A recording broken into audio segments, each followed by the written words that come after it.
Hello, everybody. Welcome back to my YouTube channel. I hope everyone is just having a wonderful day today. I ran 30 kilometers, just shy short of a marathon. So I did get my half marathon medal. I couldn't morally accept the 42 medal. It was a good time though. I can hardly walk. I'm in a lot of pain right now. So good thing I have a desk job. Okay, let's move on to the next one here. This is in the Reddit called Stay Awake. My Tinder date used me for something, and now I'm afraid to sleep. Okay, here we go now. I matched with Lexi on Tinder 2 weeks before Valentine's Day. She was not my usual type, which is probably why I kept talking to her. She was too still, too composed. Most people on those apps feel like they're selling you a version of themselves. Lexi did not. She spoke like someone who already knew how things were going to end. She never flirted too much. She didn't need to. She had this way of asking questions that made you feel like answering was your idea. Not normal first date questions. She wanted to know what kind of fear stays with a person. Whether I thought some were born marked, whether I believed evil could pass from one life to another just by being let in, I should have unmatched her right there. Instead, I kept replying. That's the part that keeps bothering me now. It wasn't just that I liked her, it was that she made me feel like I was chosen. Like, out of everyone she could have spoken to, she had settled on me for some reason. At the time, that felt intimate. Now, I think that was the first lie. By Valentine's Day, she did not want to go out for dinner or drinks. She wanted something meaningful. That was the word she used, meaningful. She sent me an address outside of the city and said if I trusted her, I would come. It was an abandoned hotel. Even in the parking lot, it felt wrong. The building looked hollowed out, like something had eaten the life out of it years ago and left the shells standing. The sign had collapsed. Half the windows were black and broken. There was no sound anywhere. No traffic, no wind, just this dead building waiting in the dark. Lexi was already there. She was standing under the awning without a coat on, like the cold didn't touch her. She smiled, and when she saw me, but it wasn't a relief. It looked more like a recognition, like I had arrived exactly the way I was supposed to. I asked if she had been there before. She said a few times. Nothing about her voice changed when she said it, but something in me did. I remember wanting to leave then, not dramatically, just a quiet, immediate instinct telling me to get back in my car and never speak to her again. I went inside anyways. That's what I can't forgive in myself. Every bad thing that happened that night announced itself early, and I still walked towards it because she made danger sound intimate. Inside the hotel, it was freezing in a way that I had never felt before. Not winter cold, not broken building cold. It felt inhabited, like the dark itself had a temperature. Our footsteps echoed down a long hallway lined with torn wallpaper and doors hanging half open. The whole place smelled damp and rotten, like wet wood and something older underneath.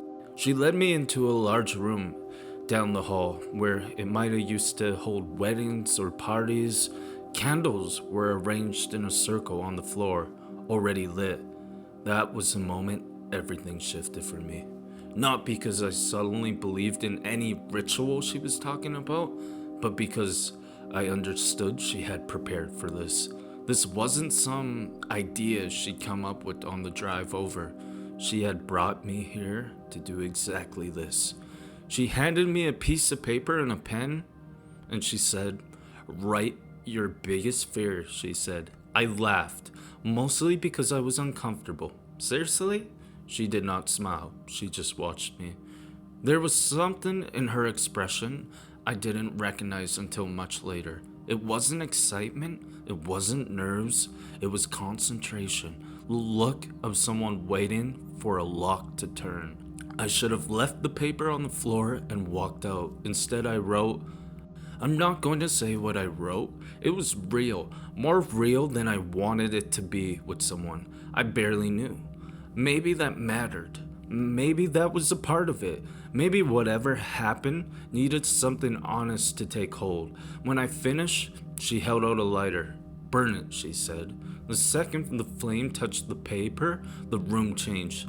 Not in some vague, dramatic way. I mean, something physical happened. The air seemed to tighten. Every candle around us bent at once. Their flames dragged sideways as if something had just moved through the circle with us.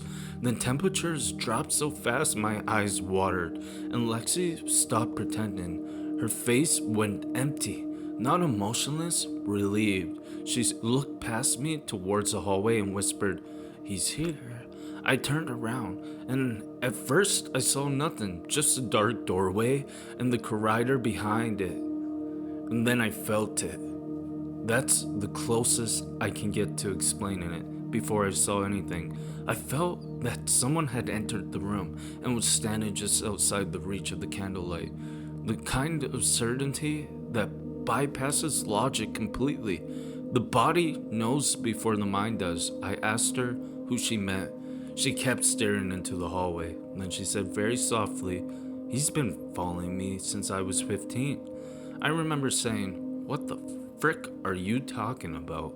She looked at me, and then I understood something that still makes me sick to think about. She was frightened. She was sorry. Not enough to stop, just sorry enough to look human while she did it. He only leaves, she said, when he's given someone new. Then every candle went out, all of them at once. The room went black suddenly. It felt like being buried. And from the hallway, I heard movement. Not fast, not frantic, something slower than footsteps. A dragging, patient sound, like whatever was out there had all the time in the world because it already knew I was going. I ran. I don't remember deciding to. My body just did it. I bolted through the dark, hit the doorway with my shoulder, stumbled into the hall, nearly fell on the broken tile, and kept going. I could hear something behind me, not chasing exactly, falling like it didn't need to hurry because the hard part was already done. Lexi never ran after me. That's the details that rots in my head most. She didn't scream, did not try to stop me, didn't even call my name until I was out of the building. And even then, it sounded weak, distant, formal, like the part she needed from me had already been completed. I made it to my car shaking so hard I could barely get my key in. I locked the doors and drove without looking in the mirrors. 10 minutes later, my phone lit up. A text from Lexi, 3 words. I'm sorry. Not I'm sorry now. Like she hadn't been before. Like she could afford to be after. I called her immediately, no answer. I texted, nothing. By morning, her Tinder profile was gone.